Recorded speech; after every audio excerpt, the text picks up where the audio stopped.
नाजरीन आदाब, असर टाइम्स में आपका खैर मकदम है। जैसा कि आप जानते हैं कि रमज़ान का महीना ख़त्म हो रहा है और नौरात कुछ दिनों के बाद शुरू होने वाले हैं।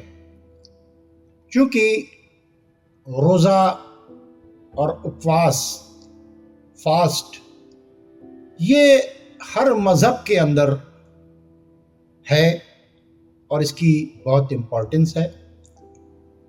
इसी वजह से आज हम importance and philosophy of fast इस पर बात करेंगे। हमारे साथ इस टॉपिक पर बात करने के लिए दो मेहमान मौजूद हैं, डॉक्टर चित्रांशी साहब और जनाब अनवार अब्बास साहब। शुक्रिया। आप दोनों का हम अपने इस प्रोग्राम में खैर मकदम करते हैं। नाज़रीन, दुनिया का कोई भी मज़हब हो, वो इंसान को इंसान बनाने के लिए आया, इंसान को मानवता की शिखर के ऊपर ले जाने के लिए आया। अगर माशरे में अच्छे इंसान नहीं होंगे तो फिर ये माशरा, ये सोसाइटी, ये समाज बर्बाद हो जाएगा। एक अच्छा इंसान खुद भी जीता है और दूसरों को भी जीने देता है। और चूँकि इस रोज़े और उपवास का और फास्ट का कंसेप्ट ही इंसान को इंसान बनाना है, आइए सबसे पहले हम चलते हैं जनाब अनवार अब्बास साहब की तरफ। जैसा कि मैं अक्सर आपको बता चुका हूँ कि अनवार अब्बास साहब ने एक किताब श्री किशन जी के लिए लिखी है और वो बहुत मशहूर हुई। अब अनवार अब्बास साहब, मैं आपसे ये पूछना चाहूँगा कि रोज़े से, फास्ट से, उपवास से सोसाइटी को क्या फ़ायदे हैं और इससे हम किस तरह से एक अच्छा समाज बना सकते हैं। ये बेहतरीन। देखिए शौकत भाई, अगर देखा जाए तो ये रोज़ा और ये फास्ट और उपवास, इनका ताल्लुक़ इंसान के भूखा रहने से भी है ना। आप इस हकीकत से सारी दुनिया वाकिफ़ है और आप भी जानते हैं कि भूख एक ऐसा मसला है कि जिस मसले को दुनिया की सारी हुकूमतें सबसे पहले हल करना चाहती हैं। जी बिल्कुल सही। वजह यह है कि भूख एक ऐसी प्रॉब्लम है जिससे बहुत सारी प्रॉब्लम्स वजूद में आती हैं, बहुत सारे क्राइम्स जो होते हैं वो वजूद में आते हैं। इसलिए मज़हबों ने और धर्म दीनों ने ये सबसे पहले कोशिश की कि इंसान को भूख के मुकाबले में इतना मजबूत कर दिया जाए कि वो भूख को जीत सके। रोज़ा भी हमारे यहाँ और भूख का एहसास भी कर सके, वो भूख का एहसास भी कर सके। पहली मंजिल तो ये है कि उसे भूखा रखा जाए वाजिबात की मंजिल पर, उसूल की मंजिल पर, और इतने दिन तक उसे प्रैक्टिस में रखा जाए 30 रोज़ कि वो भूख बर्दाश्त करने का आदी हो जाए। एक तरह से वो अपनी भूख को जीत ले, है ना। जब वो भूख पर फतेह पा लेगा तो, और भूख उससे शिकस्त खा जाएगी, तो जब उसे दुनिया में कभी हालात के बिना पे भूखा रहना पड़ेगा तो वो जुर्म और जुल्म की तरफ नहीं जाएगा। यानी भूखा रहने के बावजूद भी वो क्राइम नहीं करेगा, क्राइम की तरफ नहीं जाएगा। इससे कि उसको प्रैक्टिस है, वो भूख को जीतने का एक सलीका और शऊर उसके अंदर उसके मज़हब ने पैदा कर दिया है। एक और बहुत से दावी हैं, मगर एक बात बड़ी लतीफ़ बताऊं कि भूख से इंसान कैसे कमज़ोर हो जाता है और भूखे से इंसान कैसे फ़ायदा उठाता है। कुरान जो है वो, उसने अपने आप को अहसनुल क़सस कहा और अपने आप को कलेक्शन ऑफ बेस्ट स्टोरीज़ कहा। तो उसकी स्टोरी में से एक छोटी सी स्टोरी का हिस्सा मैं आपके सामने रखूं कि उससे समझने में आसानी हो जाए। असहाब कहफ के सिलसिले में जो 3 क़िस्से, एक क़िस्सा उसमें यूँ आता है कि उसने हवाला दिया, वो गार में वो हैं, और जब वो अपनी ख़िदमत और अपने अमल का हवाला देते हैं तो एक हिस्सा गार का दरवाज़ा खुल जाता है, फिर एक हिस्सा अभी भी वो नाकाफ़ी है। तो तीसरे जो असहाब में से है उन्होंने हवाला देना शुरू किया। कहा कि परवरदिगार, एक मर्तबा तेरी दुनिया में खल्क में, तेरी दुनिया में कहत पड़ा हुआ था और तेरी मखलूक भूखी थी। मेरे पास गल्ला और अशिया इकट्ठा थे और मैंने बांटना शुरू किया, और मैंने देखा कि मदद चाहने वालों में एक औरत और एक जमीला खातून भी मौजूद है। मैंने उससे कहा कि तू रुक जा, तुझे सबसे आखिर और सबसे ज़्यादा दूंगा।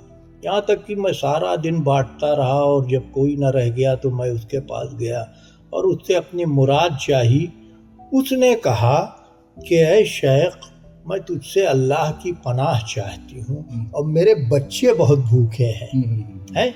उसने बच्चे की भूख का हवाला दिया। अब यहाँ पर जो कैरेक्टर है जनाब असहाब कहफ में से एक का, तो उन्होंने कहा कि ए खुदा, मैंने उस औरत को सबसे ज़्यादा देकर इज़्ज़त व आबरू के साथ रुखसत किया। अगर मैंने ये तेरी रज़ा और तेरी खुशी के लिए किया तो ये गार का दरवाज़ा खुल जाए, और ये गार का दरवाज़ा खुल गया। यहाँ से आप इस बात को मैसेज देने की कोशिश की गई है कि बच्चों की भूख जो है वो किसी से देखी नहीं जा सकती, ख़ास तौर से माँ से। वहाँ पर कोई इनकार या और चीज़ें ज़ाहिर नहीं है, क्या मुदमिरात हैं वो कुरान जाने और खुदा जाने।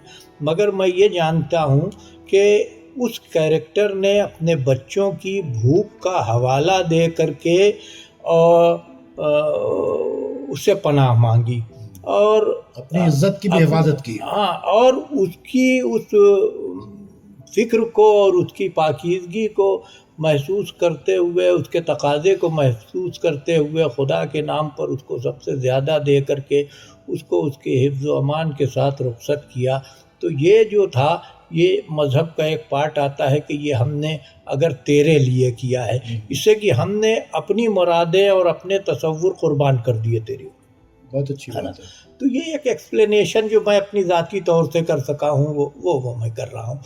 तो ये मज़हब ये रोज़े के हवाले से आपके कैरेक्टर को मजबूत करने की बात करता है। जी जी अनवर अब्बास साहब, जी जी, जब हम कुरान को देखते हैं जी जी, तो कुरान ये कहता है कि ये रोज़े जो हैं तुमसे पहले के लोगों पर भी फ़र्ज़ किए गए थे, तुम पर भी फ़र्ज़ किए गए हैं। इसलिए फ़र्ज़ किए गए हैं ताकि तुम मुत्तकी बन जाओ, यानी कैरेक्टर वाले बन जाओ। ठीक है, तो रोज़े के लिए कहा गया है कि तुम कैरेक्टर वाले बन जाओ, इसलिए तुम पर फ़र्ज़ किए गए हैं। मतलब 30 दिन तक हमको क्या चाहिए कि कैरेक्टर वाला बनने का जो है क्या नाम है कि कुछ प्रैक्टिस करनी चाहिए। एक कैरेक्टर वाला किसी की भूख नहीं देख सकता, एक कैरेक्टर वाला किसी की प्यास नहीं दे सकता, एक कैरेक्टर वाला किसी को परेशान नहीं देख सकता। और कैरेक्टर वाला कैसे बने, जब इसके लिए हज़रत अली से पूछा गया तो हज़रत अली कहते हैं कि एक बंदे पर अल्लाह का ये हक़ है कम से कम कि उसके दिए हुए आज़ा और जवारे का गलत इस्तेमाल न करे। क्या बात है, यानी ना दिमाग का गलत इस्तेमाल करे, ना आज़ा और जवारे का इस्तेमाल करे, ये मिनिमम है। जी जी, यानी अल्लाह ने जो तुमको दिमाग, हाथ, पैर सब दिया है, इसका मिनिमम ये तुम्हारा अल्लाह का हक़ है कि उसका मिसयूज़ मत करो। ठीक है, अब उसके बाद क्या है कि फिर और क्या है, कहा कि उसका सही इस्तेमाल करो।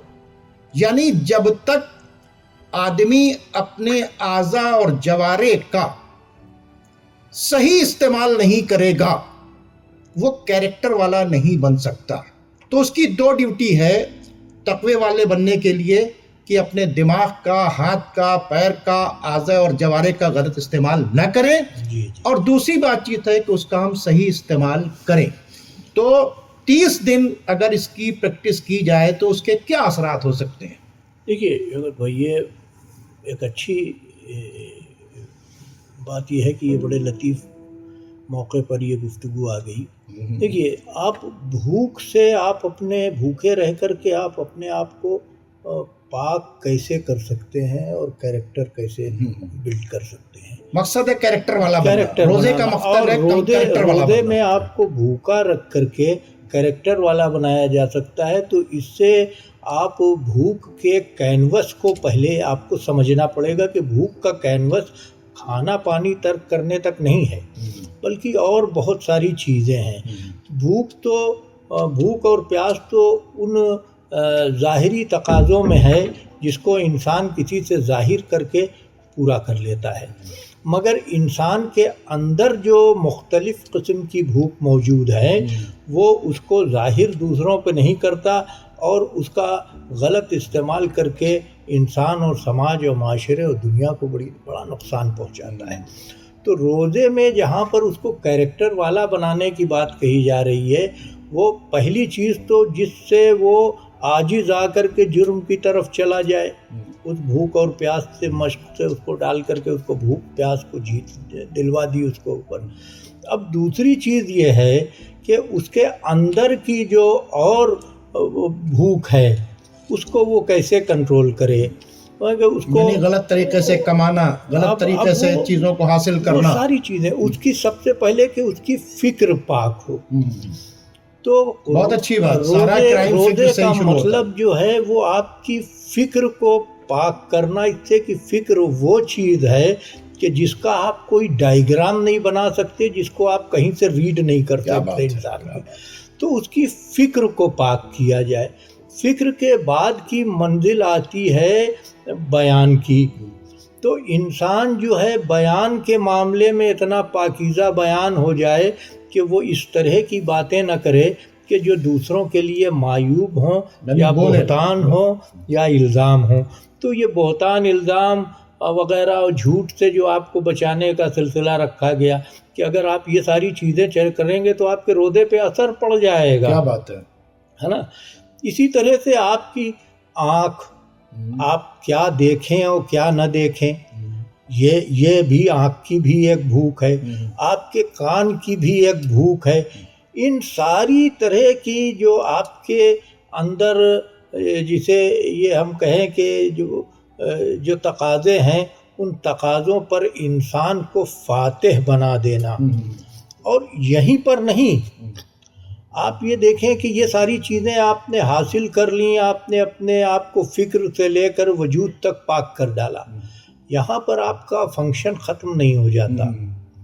आपको भूखा रख करके वाजिबात के और रसूमात के बिना पर आपको इतना ज़ीहिस बनाया गया है कि आप दूसरों की भूख को महसूस कर सकें। बहुत अच्छी बात है। खाली अपनी भूख को न जीतें, क्या बात है, बल्कि एक सामने मखलूक की भूख को महसूस करके उसके भूख के मसले को हल करने की कोशिश करें, ताकि आप दूसरों के अंदर भी वो खूबी पैदा कर सकें, वैसे हालात पैदा कर सकें जो उनको ख़राबी की तरफ जाने से रोके। बहुत अच्छी बात है। ये भी रोज़े के फ़लसफ़े में ही ये बात आती है कि आज इंसान दूसरों की भूख को महसूस नहीं कर पाता। क्या बात है ना। अच्छा, रोज़े में ये फाइनली एक बात कर दूँ, ख़ास बात और भी रोज़े में है। रोज़े ने एक प्रोविज़न और किया जो मुझे बहुत पसंद है कि साहब आप बीमार हैं, आपके साथ कुछ ऐसे हालात हैं कि आप रोज़ा नहीं रख सकते, तो उसने वहाँ पर कंपनसेशन का और कफ़ारे का एक प्रोविज़न रखा। बहुत अच्छी बात है कि आप रोज़ा नहीं रख सके, कोई बात नहीं, आप अपना रोज़ा बाद में पूरा करेंगे या कैसे करेंगे, लेकिन फिल वक्त आप ये करिए कि एक लिमिटेड अमाउंट जो उसने तय कर दिया है इस्लाम ने, पर डे के हिसाब से निकाल करके किसी मुस्तहक को दे दीजिए। जितने का आप खाना खाते हैं उतना पैसा किसी दूसरे को उतना पैसा किसी भूखे को दे दीजिए, किसी भूखे को दे दीजिए।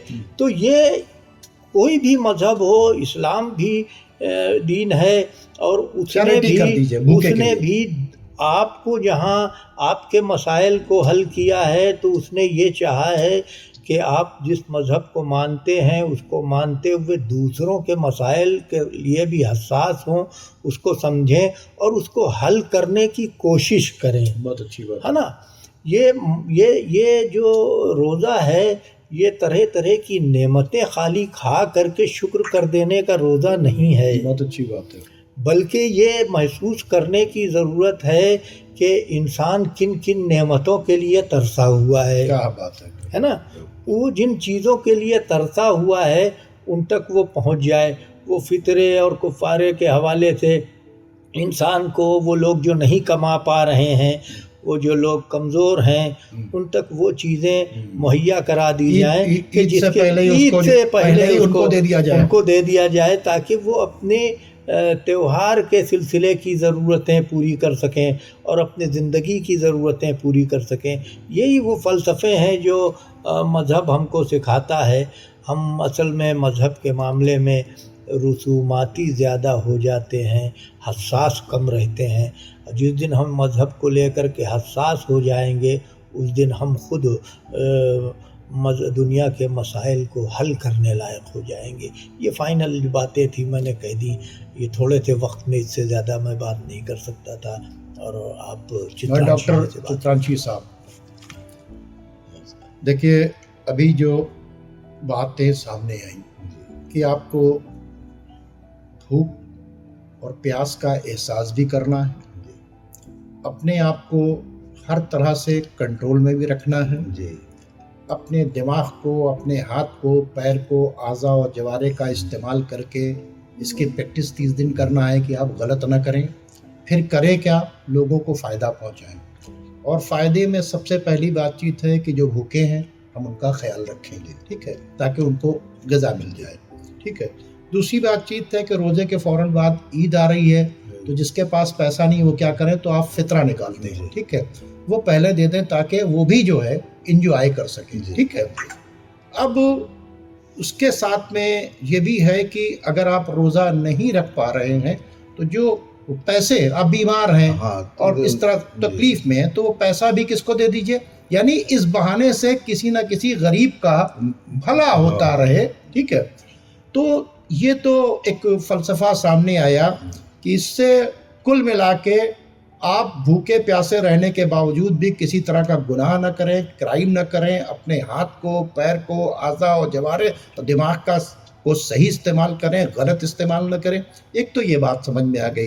दूसरों की मदद की बात सकें, मैं चाहूँगा कि आप भी उपवास का जो कंसेप्ट है ना, क्योंकि सबके यहाँ रोज़ा भी है, उपवास भी है, फास्ट भी है, तो मैं चाहूँगा कि ताकि लोगों को पता चले कि ये क्या है और किस तरह से हम इंसानों का ख्याल रख सकें। जी, मैं चाहूँगा। देखिए, हमारे यहाँ आप रोज़ा कहते हैं, हमारे यहाँ उपवास कहा जाता है, व्रत कहा जाता है। और ये व्रत देखा जाए तो आत्म चिंतन का एक बहुत बड़ा केंद्र है। वाह वाह वाह। आत्मचिंतन है क्या? आत्मचिंतन है मैं को पहचानना। इंटरनल आदमी अपने भीतर झांकता है। भीतर देखिए कैसे कि हमारे यहाँ जैसे अभी नवरात्र में हम लोग कलश रखते हैं, कलश में दीपक ऊपर जलता है और दीपक 9 दिन तक लगातार जलता रहता है। उस दीपक के जलने का अभिप्राय मात्र इतना है कि हम केंद्रित हों उस लौ की ओर, जहाँ से अग्नि दिखाई दे रही है। उस अग्नि एक पाक अग्नि है, और उस अग्नि के अंदर जब हम कंसंट्रेट अपने को करेंगे तो उसमें जो मेरे अंदर का मैं है वो धीरे धीरे बाहर आएगा, और उस अग्नि में स्वतः ही वो भस्म हो जाएगा। और उस मैं के बाद जो जिस मैं की पहचान होगी वो अहंकार नहीं रहेगा। क्या बात है, क्या बात है, क्या बात है, बहुत अच्छी बात है। साथ ही जो हमारे यहाँ का व्रत है, देखिए कि हमको प्रकृति से जोड़ता है। प्रकृति में जैसे चित जल पावन गगन सबीरा, हम भगवान की उपासना करते हैं, व्रत में उन्हीं को मानते हैं। कभी देवी जी के रूप में मानते हैं, कभी भगवान राम के रूप में मानते हैं, कभी कृष्ण जी के। तो जगह जगह पर जैसे है, हम हर जगह व्रत करते हैं, उन्हीं के नाम से करते हैं, सब एक ही हैं। तो अब जिस भगवान की हम पूजा कर रहे हैं, जिस भगवान के लिए हम व्रत रख रहे हैं, तो उसमें भूमि की भी हमारे यहाँ पूजा होती है, मिट्टी के कलश बनाए जाते हैं, जल उसमें होता है, जल की पूजा हम करते हैं, अग्नि होती है, अग्नि की पूजा करते हैं, वायु उसकी पूजा करते हैं, प्लस गगन जो पूरा है उसमें सब।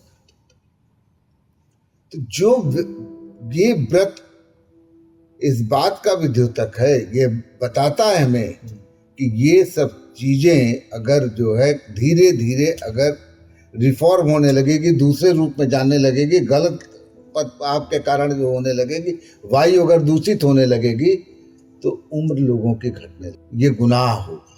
तो इसी तरह से और होगा। तो गुनाह के पथ पर जाने से रोकने के लिए व्रत एक आत्मचिंतन का वो जरिया है जहाँ लोग उस पथ पर जाते जाते ठहराव हो जाता है, और ठहराव के बाद ये समझ जाते हैं कि इस पथ पर हमको नहीं। आपने ये बताया कि जो व्रत का कंसेप्ट ये है, सबसे पहली बात ये बताई कि अंदर जो इंसान की मैं है, ठीक है, उसको वो ख़त्म करता है कि भाई तुम पहले अपनी मैं को, यानी जो ये घमंड है, इसको तुम जो हो तोड़ो, ठीक है। दूसरी बात आपने जो बताई कि आप किसी चीज़ को दूषित मत करो, ना वायु को दूषित करो, ना धरती को दूषित करो, किसी भी चीज़ को दूषित मत करो, ठीक है। खुद पवित्र बनो और जो सारी चीज़ें उन्हें दूषित मत करो, ठीक है। यानी एक प्रैक्टिस कराई जाती है उपवास में कि एक तो तुम खुद सुधरो, अपने अंदर का जो मैं है उसे मारो, उसे जला डालो, उसे खत्म करो, यानी कैरेक्टर वाले बनो। मैं के मतलब क्या है? वो तमाम बुराइयां जो हैं उसको जो है तुम खत्म करो, अच्छे इंसान बनो, ठीक है। और तुम्हारी जात से ना जमीन को नुकसान पहुंचे, ना वायु को नुकसान पहुंचे, ना जल को नुकसान पहुंचे। हाँ, और जाहिर सी बातचीत है कि जब इन सारी चीजों से नहीं को नुकसान पहुंचे, तो इस पंच तत्व जो हर इंसान के अंदर पाए जाते हैं, तो इंसान को भी किसी तरह का नुकसान नहीं पहुंचाना चाहिए। और ये कंसेप्ट है आपके उपवास का कि हम जो है ना इन पंच तत्वों को नुकसान पहुंचाएं, और ना ये पंच तत्व जिस इंसान के अंदर पाए जाते हैं उसको नुकसान पहुंचाएं, और खुद अपने मैं को जो है वो हम पूरी तरीके से जला दें। क्या आप यही कहना चाहते हैं? मैंने आपके निचोड़ को आम फहम लोगों तक पहुंचा दिया। अब देखिए, अब इसी जब आदमी में मैं नहीं रहेगा, तो मैं हटते ही आदमी कल्याण हेतु जो है बात सोचने लगता है। क्या बात है। और जब वो कल्याण के लिए सोचता है, ये सब धर्मों में लिखा हुआ है कि आप अपने लिए नहीं, पड़ोसी के लिए सोचिए। क्या बात है। सराउंडिंग अगर जितना खुश रहेगा, हंसता बोलता रहेगा, वो व्यक्ति वहां पर उतना ही खुशहाल दिखेगा। और जब वो खुशहाल दिखेगा तो वहां पर चिड़ियों की चहचहाट होगी। और हमारे यहाँ व्रत में चिड़ियों को भी दाना दिया जाता है। बहुत अच्छी बात है। बहुत गाय को खिलाया जाता है, जो भी पशु कुत्ते को दिया जाता है। तो जितने भी जीव हैं, तो आदमी को खिलाना, और एक उस जानवर को जिसकी, या उस जीव को जिसकी बोली हम समझ नहीं सकते हैं, लेकिन बोलियां उनके पास भी हैं, भूख का एहसास उनको भी है। क्या बात और है। उनकी भूख को खत्म करने के लिए भी ये उपवास और व्रत हमें बताता है। बहुत अच्छी बात। अब देखिए, जैसे उनकी भूख समझी, मैं से बाहर हुए, तो घर के चूल्हे जलते हैं। क्या बात है। घर का चूल्हा इन्हीं उपवास से एक समाज के रूप में उभरता है, जो चूल्हे जलते हैं। क्योंकि इसमें जो अलग अलग आज एकल परिवार आप देख रहे हैं, इस एकल परिवार को संयुक्त परिवार में लाने का भी काम ये व्रत करते हैं। बहुत अच्छी बात है। क्योंकि जब ये इकट्ठे होते तो एक व्यक्ति चाहकर भी व्रत को पूरा नहीं कर सकता है, क्योंकि उसमें उसे फलाहारी तैयार करना है। बहुत अच्छी बात। अकेले वो नहीं कर सकता है। और फलाहारी बनाया ही इसलिए गया है कि ये 3-4 हाथ मिलकर बनाए, तो 3-4 हाथ आने के लिए परिवार का संयुक्त होना बहुत अच्छी जरूरी बात है। है। परिवार जब संयुक्त होगा तो जो चूल्हे अलग हुए थे वो चूल्हे एक जगह आ वाह वाह वाह जाएंगे। वाह वाह वाह वाह। और जब एक जगह आ जाएंगे तो यहाँ संगठन मजबूत होगा। बहुत अच्छी बात है। और जब संगठन मजबूत होगा तो जो पैर इंसान के गलत मार्ग की ओर जाएंगे, दूसरा एक बैरियर बन के खड़ा हो जाएगा कि नहीं भैया आप गलत जा रहे हैं, वाह वाह। आप रुक जाइए। ये भी हमारे व्रत का ही एक स्वरूप है जो यहाँ आकर दिखाता है। तीसरा है कि जब चूल्हे जले तो चूल्हे जलने के लिए आते कहाँ से? अब देखिए, जब व्रत हम रहते तो व्रत के लिए नए नए बाजार खुल जाते, प्रोडक्शन होने लगता है, व्यापारी वर्ग जो है धन कमाने लगता है। जब व्यापारी वर्ग के यहाँ जो व्यक्ति काम कर रहा है उसे भी तनख्वाह मिलती है, उसके घर में भी चूल्हे जलते हैं।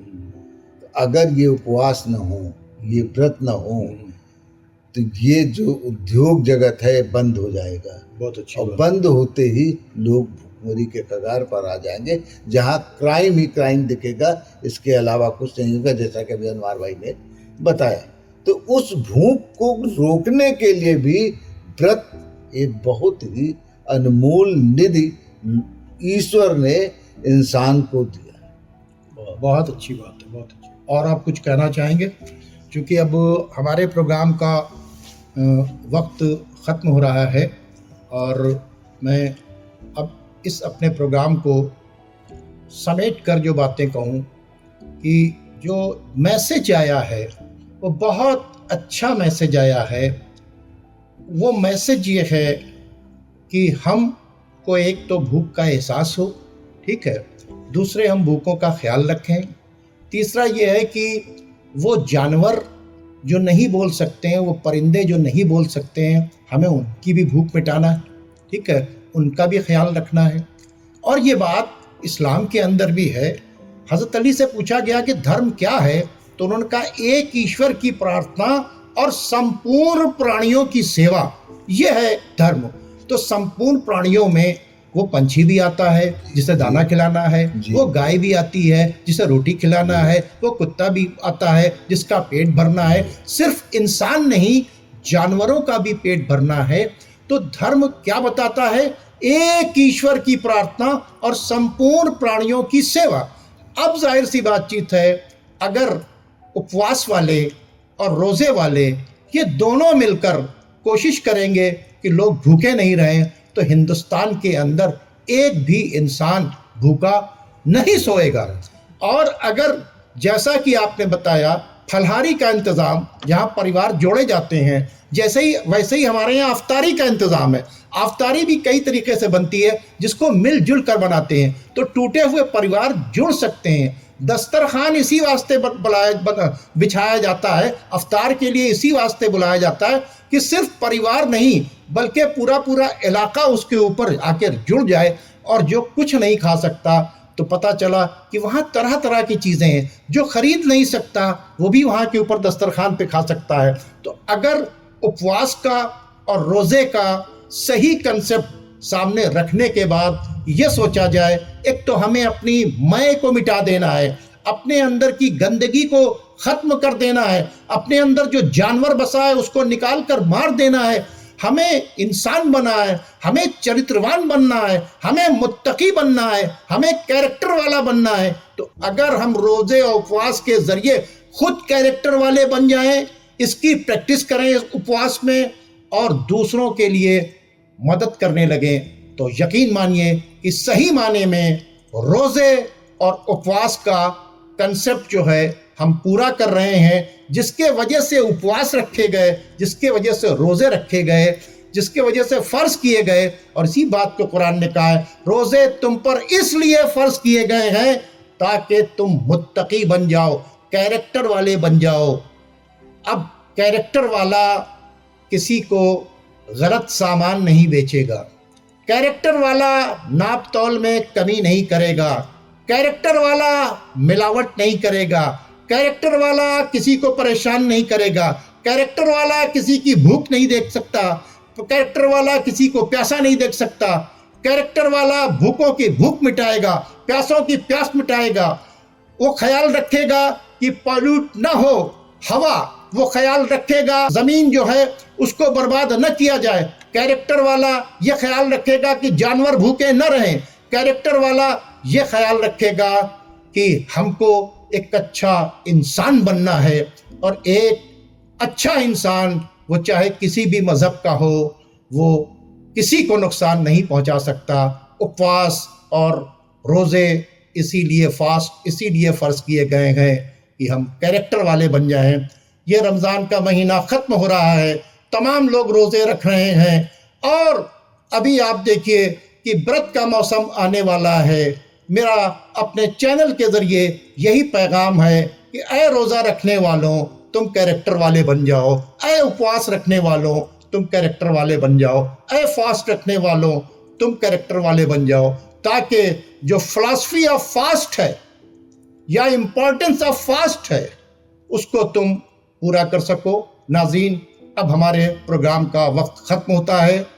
अब आप हमें और हमारे मेहमानों को इजाज़त दीजिए। उम्मीद करते हैं आप हमारे चैनल को लाइक करेंगे, शेयर करेंगे, सब्सक्राइब करेंगे, और हमारा ये काम है कि हम लोगों को करीब लेके आएँ, उनको प्लेटफॉर्म दें, एक दूसरे को समझें, एक दूसरे को समझने की कोशिश करें, ताकि एक बेहतर से बेहतर समाज बना सकें। और एक बेहतर समाज हमारे हिंदुस्तान की सबसे बड़ी ज़रूरत है।